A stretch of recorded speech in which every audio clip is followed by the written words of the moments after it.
11장 4절의 말씀입니다. 히브리서 11장 4절의 말씀을 우리 다 같이 합독하시겠습니다.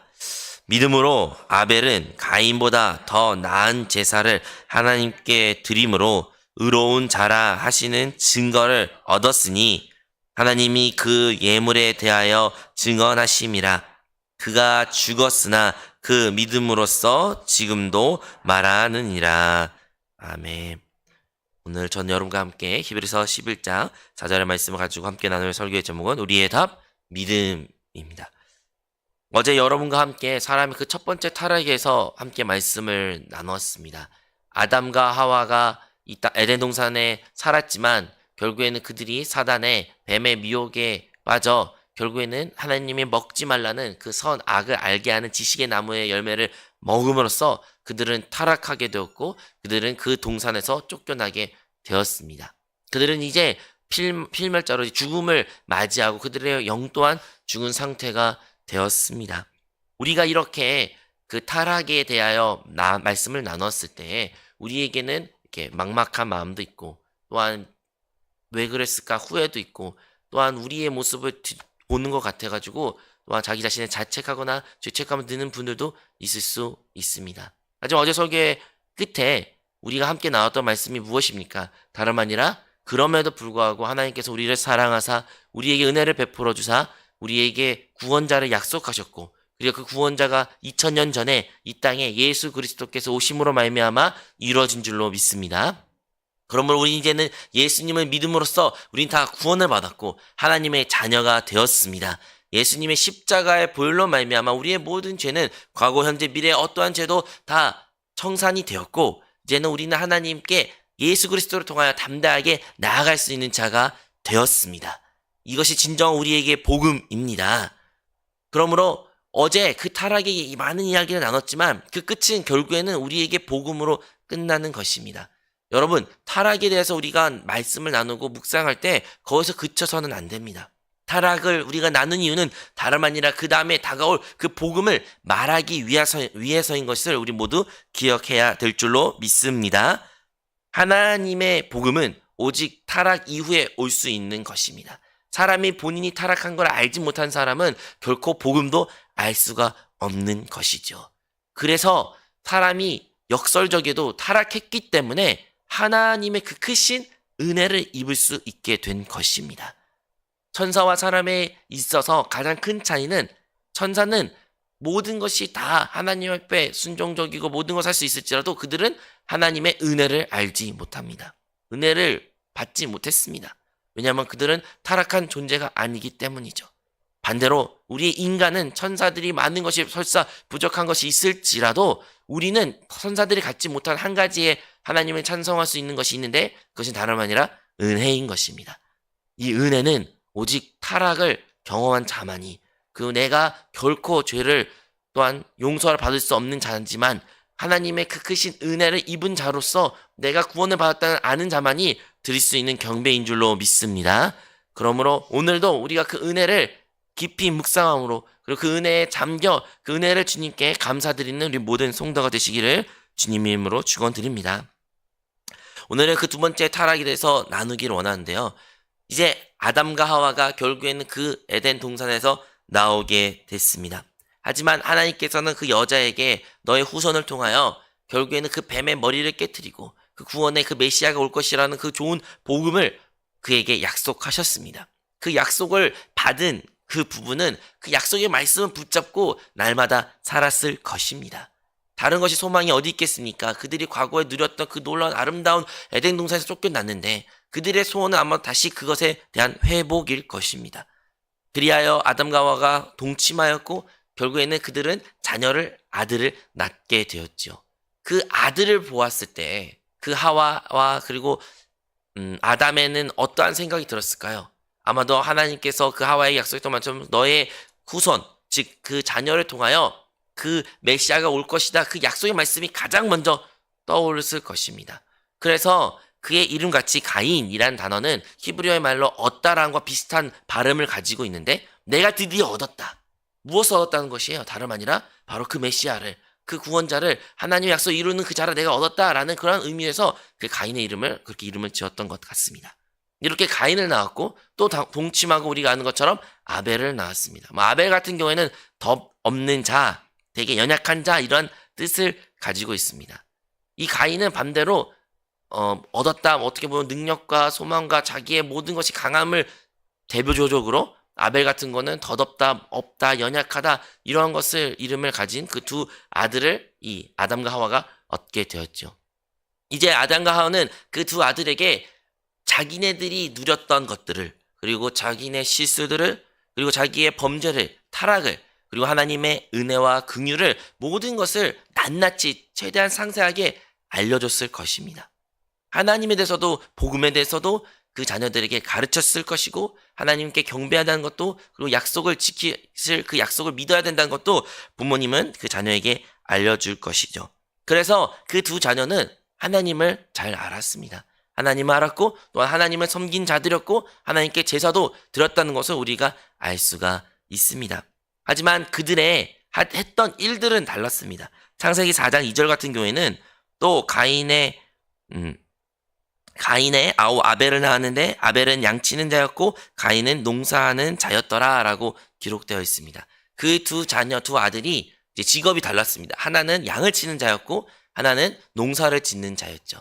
농사, 그 당시에는 먹고 자기네들도 이제 땀을 흘려 일하고 나서야 비로소 먹을 수 있고 살 수 있는 존재가 되었기 때문에 농사는 그들의 먹고 사는 문제에 아주 밀접한 직업이었습니다. 반면에 양을 치는 직업은 그와 대조적이었습니다.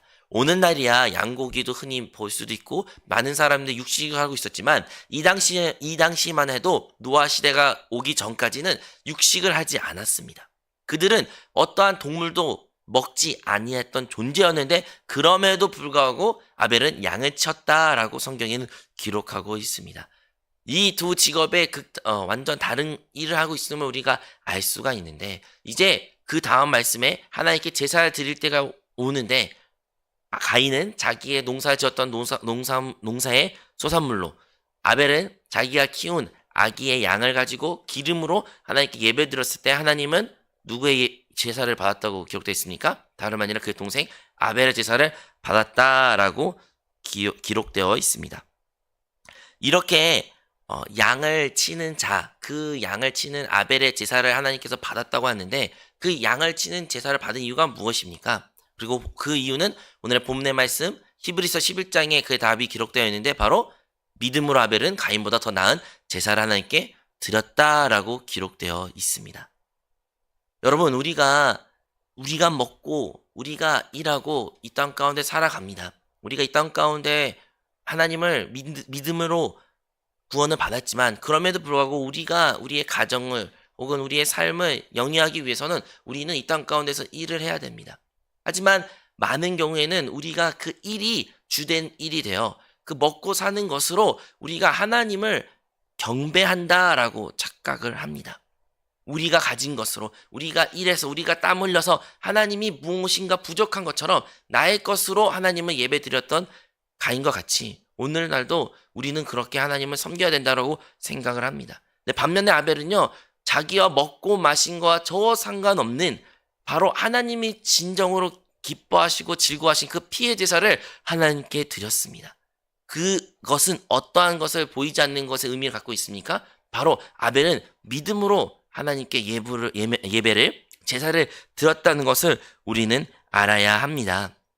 우리는 이 말씀을 통해서 기억해야 되는 것은 이 세상 가운데는 하나님 믿는다는 사람 중에 두 사람의 부류가 있는 것입니다. 하나는 세상을 섬기는 자와 반대로 하나님만을 섬기는 자가 있다는 것입니다. 우리가 이 땅 가운데 살아갈 때 하나님을 다 입으로 겉으로는 섬긴다라고 말할지 모르지만 사람의 깊숙한 속에는 한 사람은 세상을 위해서 하나님을 섬기는 사람이 있습니다. 내 먹고 마시기 위해서 하나님을 섬기는 사람. 내가 이 땅 가운데 성공하기 위해서 이 땅 가운데서 더 많은 것을 얻고 잘 먹고 잘 살고 좋은 것을 입기 위해서 사는 사람이 있는 반면에 한 사람은 그거와 먹고 사는 거와 상관없이 나의 존재 살아간 이유는 하나님을 예배하는 사람, 하나님을 위한 삶, 하나님을 섬기는 사람, 그리고 이 땅 가운데 사는 사람이 있는 것입니다. 근데 하나님은 어떠한 예배를, 어떠한 제사를 기뻐하신 것입니까? 바로 하나님을 온전히 믿음으로써 예배하는 자, 하나님을 온전히로써 섬기는 자의 그 제사를 기뻐하신다라는 것을 우리는 기억해야 됩니다. 우리의 생활에 주된 일은 무엇입니까? 나 잘 먹고 잘 살기 위해, 내 가족을 잘 먹기 잘 살기 위해, 나의 구성원들을, 나의 이 나라를 내 중심으로 살아가는 삶이십니까? 아니면 하나님이 중심이 되어, 그리스도가 중심이 되어 그리스도를 사는 삶을 우리가 살고 있는 것입니까? 우리가 갈라디아서 2장의 말씀 하는 것처럼 우리가 그리스도와 함께 십자가에 못 박혔음은 즉 우리가 이제 이 세상 가운데 끝났다는 것을 의미합니다. 이제는 내가 사는 것이 아니라 그리스도가 사는 것입니다. 그리고 그 끝이 어떻게 끝납니까? 바로 그 믿음 안에서 산다고 기록된 것처럼 우리가 이 땅 가운데 살아가는 것은 이제 우리의 옛사람의 옛반범의 모습으로 살아가는 것이 아닌 오직 그리스도를 살음으로써 그 믿음 안에서 믿음을 우리는 살아야 될 줄로 믿습니다. 그렇다면 이 가인은 왜 이렇게 타락하고 하나님께 범죄를 질 수밖에 없을까요? 그것은요, 가인은 자기의 생각과 방법대로 하나님을 섬겼기 때문인 것입니다. 우리의 그 첫 번째 타락도 마찬가지로 자기의 생각, 혼적인 것으로 혼으로서 하나님을 섬긴 것이 얼마나 잘못한 것을 분명히 들었을 텐데 그럼에도 불구하고 가인은 또다시 자기의 생각과 자기의 방법대로 하나님께 제사를 드렸습니다.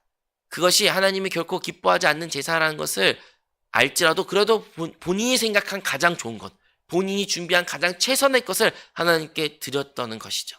하나님 입장에서 하나님 기뻐하신 것이 아닌 내가 가지고 있는, 내가 생각하는 나의 가장 좋은 방법을 가인은 생각했고 그것을 하나님께 예배를 드렸다는 것입니다. 이것은 사람이 본인의 입장에서는 선하다고 생각할 수 있고 다른 사람의 보기에도 선한 것일지라도 하나님 보기에는 악한 것입니다. 선이라는 것이 누구의 기준에서 정해져야 되는 것입니까? 다름 아니라 하나님만이 선하신 분이십니다. 아무리 세상 사람이 다른 사람이 그거 선해 보여, 그거 선한 것이야 말해도 하나님이 아니라는 것은 결코 아닌 것입니다.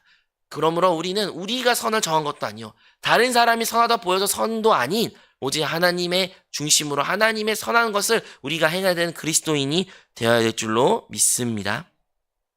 그래서 가인 같은 거는 스스로 땅의 소산을, 땅의 것을 하나님께 드렸습니다. 하나님의 것으로 드린 것이 아닌, 하나님의 생명으로 하나님이 주어진 것을 드린 것이 아닌 자기의 노력으로 드렸던 것을 우리는 기억해야 됩니다. 이렇게 해서 가인은 하나님께 드렸는데 이것을 가장 잘 설명할 수 있는 한 단어가 있는데 그것이 다름 아니라 종교라는 것입니다. 종교라는 것은 무엇입니까? 하나님을 예배하고 하나님을 섬기는 것이 종교라고 우리가 흔히 말할 수 있습니다. 종교에 대해서 하나님이 없는 종교가 어디 있겠어요? 모든 종교는 다 하나님을, 신을 섬기고 있습니다. 그리고 무엇이 포함되어 있습니까? 그 사람의, 그 신자들의 노력과 헌신과 자기의 모든 것을 하나님께 드리는 것이에요. 이것이 종교적인 모습입니다. 하지만 하나님은 그러한 종교를 원치 않으셨습니다. 하나님은 원하신 것은 바로 하나님을 생명으로 누리는 것, 하나님이 그들의 모든 것이 되는 것을 원하셨지 사람의 어떠한 것을 하나님께 드림으로써 하나님이 그 예배를 받는다는 것은 다 종교적인 것이라는 것을 우리는 기억해야 됩니다.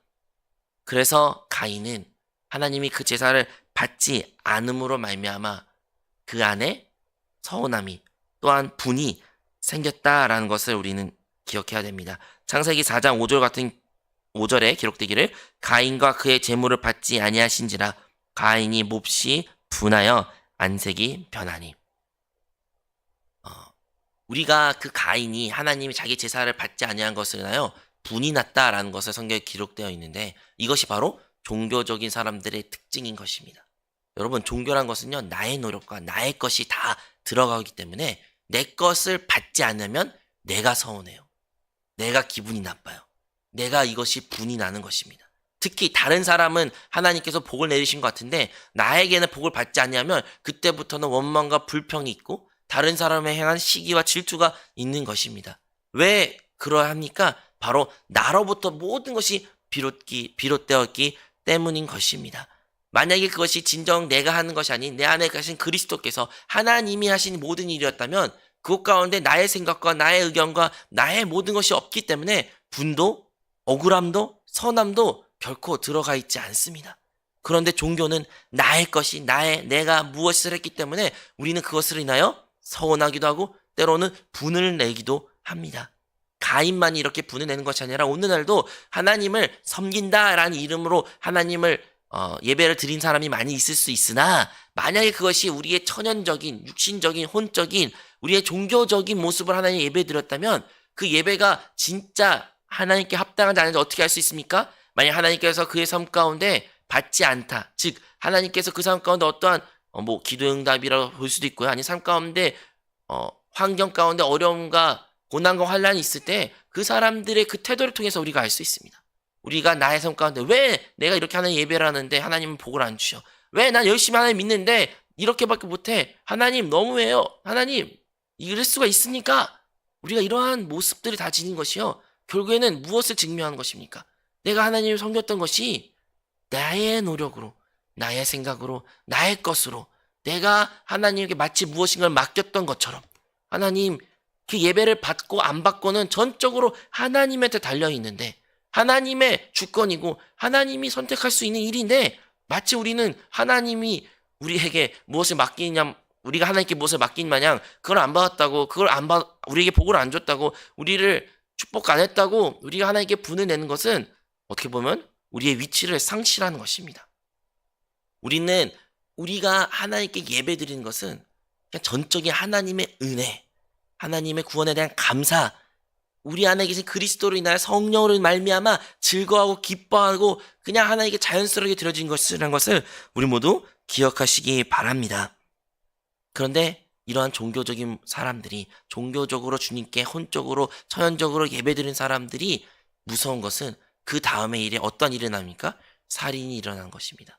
그 분을 참지 못하고 결국엔 그것을 행위로서 다른 사람에게 살인을 저지르는 것, 그 말씀이 성경에는 기록되어 있습니다. 하나님께서는 그 가인의 분냄을 보시고 가인에게 말합니다. 너 어찌하여 이렇게 분을 내느냐? 왜 이렇게 너는 이렇게 안색이 변했느냐라고 어떻게 보면 나무라시죠. 이 말씀은요. 하나님도 아신 거예요. 하나님이 그가 마음이 상하고 그가 마음에 하나님께 잘못됐던 것을 하나님을 아시고 그것을 돌이킬 수 있는 기회도 주신 것입니다. 사랑하는 성도 여러분, 우리가 육신이 가진 존재이기에 우리는 죄로 짜여진 존재이기에 우리가 설사 예수 그리스도를 믿음으로 말미암아 우리의 영은 거듭났을지 모르나 그럼에도 불구하고 우리는 이 타락하고 우리가 변화돼야 할 우리의 혼이 있기에 우리는 넘어질 수도 있고 우리는 또한 실수할 수도 있는 것입니다. 그럴 때마다 하나님께서는 우리를 사랑하사 우리를 만나주시고 우리에게 말씀으로 빛비춤으로 말미암아 돌이키는 기회를 주십니다. 그런데 우리가 그 말씀을 들을 때 우리는 하나님께 돌이켜야 되는데 만약에 우리가 돌이키지 않는다면 여전히 하나님의 말씀으로 돌아가지 않고 영 안에 거하지 않는다면 여전히 우리의 생각을 붙잡고 우리의 감정 가운데 살아가는 그런 존재로 살아간다면 우리는 결코 살인을 범죄하는 그러한 타락을 우리도 동일하게 할 수 있다는 것을 기억해야 되는 것입니다. 여러분 우리가 그 가인의 죄를 보았을 때 우리는 어떻게 살인을 저지를 수 있을까? 같은 형제인데 어떻게 그렇게 죽일 수 있을까라고 말하지만 신약에서 예수님께서 이 땅에 오셨을 때 과거에는 살인하지 말라고 말하지만 예수님께서는 다른 형제에게 욕을 하고 나쁜 말을 하고 심지어 생각으로서 그를 안 좋은 생각을 한다면 무엇으로 정의하십니까? 살인으로 정의합니다. 살인으로. 예수님은 이제 눈에 하나님 과거의 구약에서는 보이는 사람을 죽인 일의 살인만 정의했지만 이제 신약에서 예수님은 우리의 생각, 우리의 내적인 상태를 통해서도 살인이라고 규정하신 것입니다. 태양 사람이 그것이 살인이 아니라고 법적으로 말할 수 있지만 하나님은 그것은 살인 것입니다. 그것을 우리에게 적용한다면 오늘날 우리의 믿음의 형제 자매들과 함께 신앙생활하면서 우리는 살인을 안 한다고 단호하게 말할 수 있는 사람이 있습니까? 우리의 사랑하는 형제 자매들 같은 믿음의 동역자들이 옆에 있는데 그들에게 부정적인 생각하고 왜 그래 왜 저래 바보 같아 왜 저렇게 섬겨 우리가 비난과 평가와 정죄와 미움과 우리 그런 모습들이 있으면 이미 우리는 가인과 별다르지 않는 타락의 길을 걷고 있다는 것을 기억하시기 바랍니다. 아벨을 결국에는 쳐 죽인 가인의 모습이 그의 모습이 오늘날도 우리에게도 나타날 수 있다는 것을 우리는 기억함으로 말미암아 다시 한번 우리가 드려진 예배가 어떠한 예배인지를 묵상하기를 바랍니다. 사람의 가장 두 번째 타락은 살인이라고 우리는 생각할 수 있지만 사실은 그 살인은 결과에 불과하지 않습니다. 그 근본적인 문제는 바로 종교적인 모습이라는 것입니다. 종교적인 모습. 내 방법과 나의 생각과 나의 어떠한 힘과 노력이 다 결여돼가지고 드리는 것. 정말로 그것 가운데 그리스도와 하나님이 중심이 아니고 하나님을 경배하는 것이 아닌 나의 것으로 그리고 내 이 땅의 소산물을 얻기 위하여 드려진 것. 나의 복을 얻기 위하여 드려지는 것. 그런 종교적인 것의 모습이 두 번째 타락이라는 것을 우리 모두 기억하시기 바랍니다. 그러므로 우리는 그 첫 번째 타락, 바로 하나님을 받아들이지 아니하고 하나님 외에 다른 것을 받아들인 것이 그 첫 번째 타락이었다면 두 번째 타락은 바로 하나님으로 살아가지 않고 그 자기의 것을 인간적으로 혼적으로 즉 자기의 뜻대로 하나님을 섬기는 것, 그 종교적인 모습으로 말미암아 살인이 일어났다는 것이 그 두 번째 타락이라는 것을 우리 모두 기억하시기 바랍니다. 두 번째 타락은 결국에는 자기의 주제를 넘어서 하나님을 섬긴 것입니다. 내가 무엇인가 된 마냥 하나님께 예배드려. 내가 하나님께 예배드려 주는 거야. 하나님, 예배 필요하시죠? 하나님, 뭐 물질이 필요하신가요? 하나님, 이것저것 필요하세요? 내가 드릴게요, 기꺼이. 나의 것을 드릴게요. 주님, 내가 시간 내드릴게요. 봉사해 드릴게요. 이것이 타락한 인간의 모습입니다. 이것은 누구가 있고 없고가 아니라 우리에 다 있는 모습입니다. 다시 한번 우리가 성의 빛비춤 아래 다시 한번 우리의 그 잘못된 예배드렸던 모습을 하나님께 회개함으로써 진정으로 갈라디아서 기록된 것처럼 이제 내가 사는 것이 아닌 그리스도가 사는으로 말미암아 그리스도 안에서 행하고 그 믿음 안에 행하는 우리 모든 성도님이 되시기를 주님으로 축원드립니다. 오늘 4절에 기록된 것처럼 믿음으로 아벨은 가인보다 더 나은 제사를 하나님께 드렸다. 오늘도 우리가 믿음으로 믿음 안에서 그리스도 안에서 제사를 드리는 예배를 드리는 우리의 삶을 살아가는 우리 모든 성도님이 되시기를 주님 이름으로 축원드립니다. 하나님은 우리에게 복음을 주셨습니다. 여러분 이러한 두 번째 타락이 있어도요 결국엔 우린 기억해야 되는 것은 복음, 기쁜 소식이라는 것입니다. 만약에 하나님께서 거기에서 끝났다 그러면 우리는 좌절할 수밖에 없습니다. 나는 진짜 가인밖에 안 돼. 정말 가인밖에 없어. 가인 같은 모습이야. 거기서 그친 것이 아니라 그래서 주님께서는 그리스도를 이 땅에 보내주셨고 그래서 주님께서는 십자가에 매달으셨고 그래서 주님께서는 죽으시고 부활하사 승천하시고 또 다른 부에서 성령으로 이제 우리의 거듭난 영 가운데 함께 계십니다. 여러분 이제 우리는 우리 안에 계신 그 그리스도로 인하여 즐거워야 되고 그리스도 안에서 살아야 되며 그리스도 안에서 행해야 되고 성령을 따라 행하는 자가 되어야 될 줄로 믿습니다. 오늘 우리가 그렇게 살아가기만 한다면 그 첫 번째, 두 번째 타락은 전혀 우리와 상관없는 삶을 살아가게 됩니다. 오늘 우리의 모든 기도를 통해 다시 한번 성령으로 충만하여 성령의 사람이 되는 우리 모든 성도님 되시기를 바랍니다. 기도하겠습니다. 하나님 아버지, 다시 한번 그 두 번째 타락한 사람에 대하여 우리 함께 말씀을 나눴습니다. 우리에게도 그런 모습이 없는지 성령의 빛 주심을 통해 우리에게 깨닫게 하여 주시고 보게 하여 주시옵소서. 그래 우리의 천연적이고 종교적이었던 모든 모습을 내려놓고 주님께서 말씀하신 것 신령과 진정으로 영 안에서 예배를 드리는 우리 모든 성도들이 되게 하여 주시옵소서. 무엇보다 하나님의 그 은혜에 감사하는 성도가 되어 오늘도 우리의 삶을 살아갈 때 그 은혜 안에서 은혜의 감격에 항상 은혜에 감사드릴 수 있는 오늘의 삶이 되게 하여 주시옵소서. 모든 말씀 예수 그리스도 이름으로 기도합니다. 아멘. 하늘에 계신 우리 아버지여, 이름이 거룩히 여김을 받으시오며 나라가 임하시오며 뜻이 하늘에서 이루어진 것 같이 땅에서도 이루어지리라. 오늘 우리에게 일용할 양식을 주시옵고 우리가 우리에게 죄 지은 자를 사하여 준 것 같이 우리의 죄를 사하여 주시옵고 우리를 시험에 들게 하지 마시옵고 다만 악에서 구하시옵소서. 나라와 권세와 영광이 아버지께 영원히 있사옵나이다. 아멘. 할렐루야. 은혜